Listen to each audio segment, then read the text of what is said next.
Bismillahirrahmanirrahim. Assalamualaikum. In today's video, I talk about India versus New Zealand match or highlights.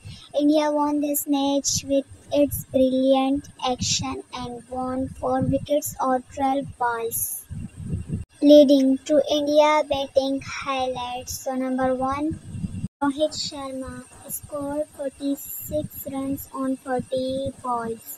Shubman Gill scored 26 runs on 31 balls. Virat Kohli scored 95 runs on 104 balls.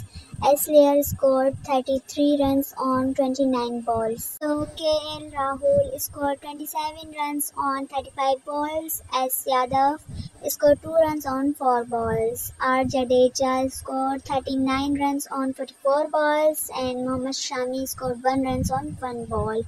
So India bowlers wickets.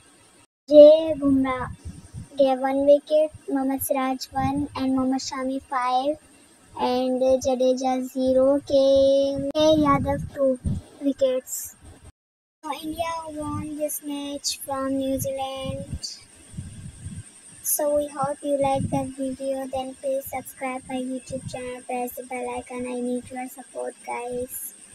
So hopefully आप मुझे subscribe करेंगे तो मिलते हैं next video में. Thanks for watching guys. उम्मीद करते हैं सब्सक्राइब करेंगे आप.